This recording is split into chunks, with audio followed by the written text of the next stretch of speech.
Hey, thanks for joining me for my Skyr-making class. The first thing you want to do is make sure that you plug in your crock pot. Now I have a large crock pot because I'm going to put a gallon of milk in there. But I also have a smaller crock pot that I use a half gallon in as well. So anyway, we got to plug this in and forget about it. You're going to put it on low and just forget about it. Make sure it's on low. And that's it. Now the next thing you're going to need to do is find a nice stainless steel pot. I have a big one because I'm going to be using a gallon of milk. This is skim milk. Do not use 1%, 2% whole milk, just skim milk. And you're also going to need a nice thermometer, and I use a wooden spoon. What we're going to be doing here is I'll pour the milk in, and then I'm going to turn it on about medium, maybe a little bit lower than that, to slowly get to 190 degrees. That's our goal, 190 degrees. Okay, you can see that we've got it at about medium, could be a little bit less. The slower you get it to 190 is good. I'll just do medium. And then periodically, we're going to take our thermometer, pop it in here. Make sure everything is sterilized, by the way, sterilized. And it starts off nice and cool at about 50 degrees. Okay, so after about 10 minutes, it's already up to about 85 degrees, which is great. It's getting warm. You want to make sure that you keep stirring. It doesn't have to be constant, but you really don't want it to be scalding on the bottom at all. So now it's up to 89. I'm moving it around just to make sure. And again, our goal is 190 degrees. We'll start to see it bubbling a little bit, a little froth, and we know that it's getting close. So now after about 15 minutes or something, it's still going up nicely. I'm just going to move it around the pot, making sure that it's equal temperatures. And then I want to make sure that I stir it. You can start to see it's a little bit frothy there. That's real nice. Not bubbling. You don't want it to boil at all. But you want to make sure that you try not to let it scald on the bottom. And again, my temperature is set now. I've set it to medium. Lower, I think, probably would be better. Maybe 4 or so if you had a little bit more time. Okay, now I'm just going to let it sit for 5 minutes or so. I'll take another temperature reading in about 5 minutes. Okay, it's been about a half an hour, and it's about 150 degrees. I've turned down the heat just a little bit because I want to make sure that it's heating up for about an hour. Actually, I don't want it to heat too quickly and scald on the bottom. So I turned it down just a bit. It's been about half an hour, and I've got another 40 degrees to go. As the milk is heating up, I'm going to start to prepare the cool bath. You want a nice cool bath to help it cool down. Again, cooling down slowly, maybe taking about a half an hour to go from 190 degrees to about 100, or between 90 and 100. So a cool bath, and I'm also getting my skyr from the last batch that I did, and then I'm also getting the rennet. I'll be using about 6 or 7 drops of rennet. Probably a little overkill, but 6 or 7 drops of rennet. This is what makes it cheese, the rennet. So about 2 tablespoons of skyr from the last batch with all of the bacterium in it, and about 5 to 7 drops of my rennet. Okay, we are getting close, very close to 190. We're going to be keeping it at that temperature for about 10 minutes. And you should try to keep it at a steady 190 degree temperature. So I'm going to be really monitoring my heat and temperature and be stirring it so it stays at 190. So I'm just about 3 degrees off from that.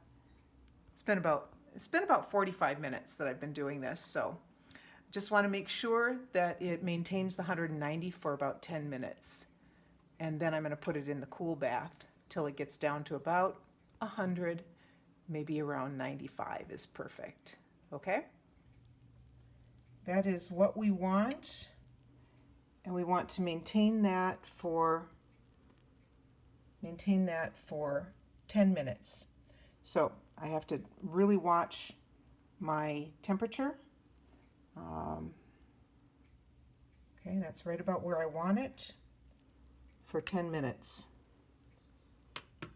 So between stirring the pot and watching the dial,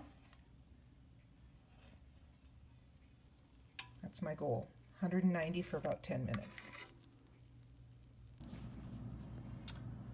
I've lowered the temperature just a bit because it was starting to get about 2 or 3 degrees hotter than I wanted it. And now I think we're pretty much spot on for the next minute or so. Okay, so now I want to make sure that I cover the pot, turn off my heat, and I'm going to take the pot over and put it in the cool bath right now.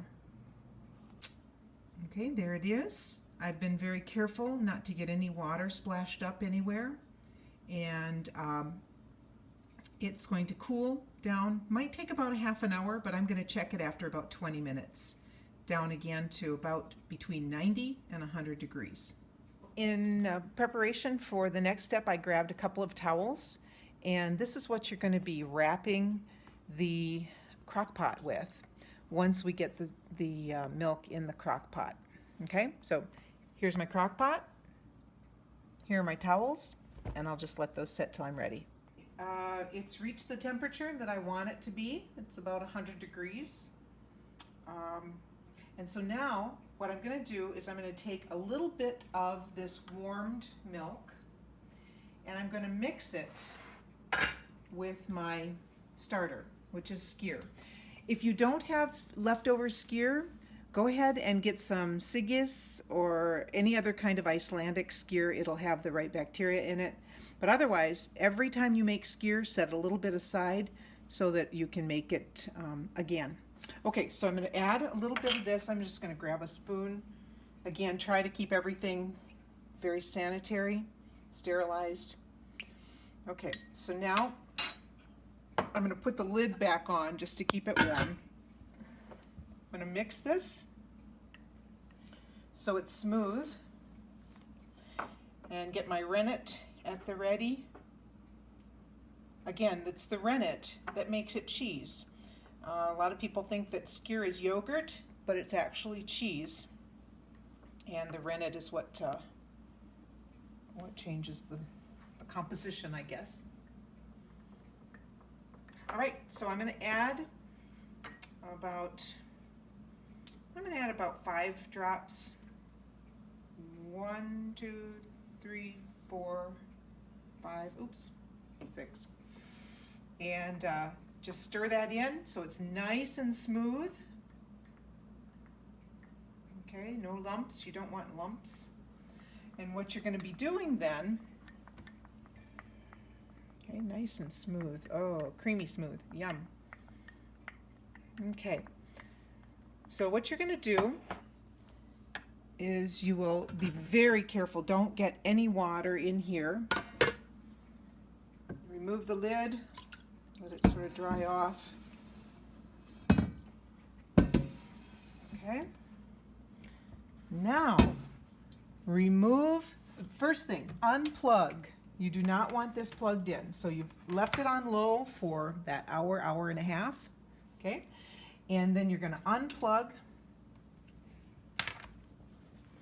And very carefully, because it usually gets all over, you're going to dump this into here. The warm milk goes into the crock pot. Okay.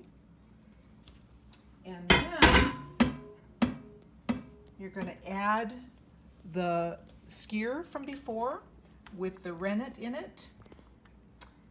And make sure you get it all in there. This is what's going to start the bacteria working in the rest of the milk.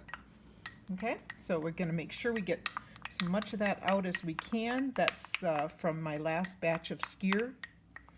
And then we're just going to stir around, make sure it gets all the way through. Okay, and then nice and smooth, we're going to put the lid back on.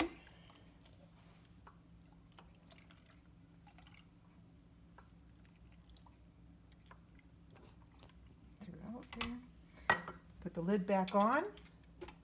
I kind of like this lid because it actually clamps down. Put the lid back on. Now I go to my my gorgeous towels. No, I don't have gorgeous towels, but I'm going to pop that on the bottom because I want to fully wrap it in the towels. So I'm going to put this up like this, and my other towel goes on top. I want it totally covered. When I did this at Dub Dub one year over the open flames, that was a fun challenge. I actually wrapped it in a sheepskin, and it stayed nice and warm. Okay, we are going to do this, tuck it in for a little nap, and it's about a 5-hour nap, and we'll check it back in 5 hours, and we'll get some skyr. This is about 5 hours later. I have a slotted spoon, and I also have a cheesecloth. This is actually just a paint strainer, and so I'm going to use that. I have a sieve, and I'm going to have a something to collect the whey, because you can make whey pickles, which we are going to learn about a little bit later. But whey, and also whey, some people use it, just throw it in soups and things like that. It's pretty healthy for you. Okay, so I'm going to put this in here. Strainer. Okay. Now, the unveiling. Here's what we're going to see. We see that the whey has separated. If I move it here, you can see that there's whey. And what we're going to do then is take the slotted spoon, and we're going to remove the cheese from the whey. You're going to simply remove the skyr. Some people have a little bit nicer way of doing it, but I just kind of use the slotted spoon, and I get as much as I can, and then there'll be a second round as well. You can see it's nice and thickened. Keep in mind, this is just skim milk. So again, you're going to let the cheese and the whey separate, and it takes a while. You want it to be sort of the consistency of sour cream or cottage cheese even. Okay, so it's got a ways to go. It's still dripping. And you can see the whey, removing the whey. There's lots of whey here. That takes a while. That is going to take a while. All right, you'll see that most of the whey is out of the cheese right now, and probably looks like a little bit like cottage cheese, I suppose.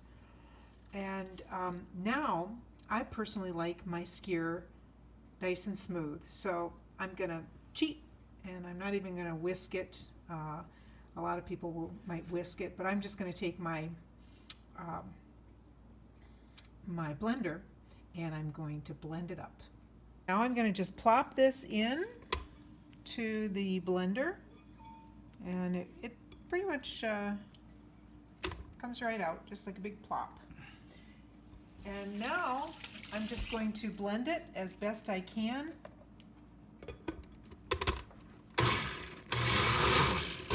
Just little pulses. Pulses are good.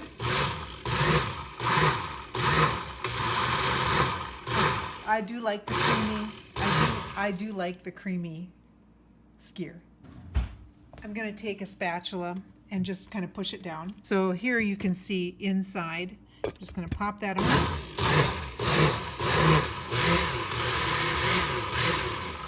And again, inside. Okay. If I need to, I can add a little bit of the whey to make it a little bit juicier. Okay, now you'll see, if you'll take a look, you'll see it's starting to get nice and creamy. That's the best. So it's nice and tangy and creamy. Kind of like a mixture between sour cream and, I don't know, cream cheese or something.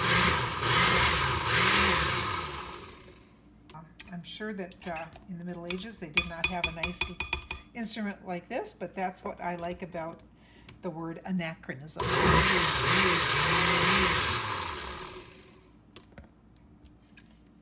Oh, it's gorgeous. Beautiful, beautiful, beautiful. Okay, just a little more.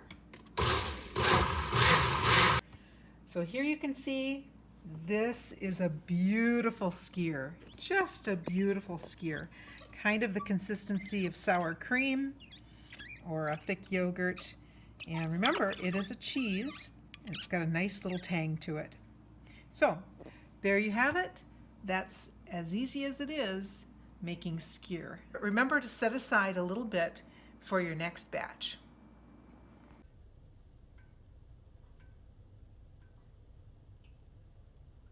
Good stuff.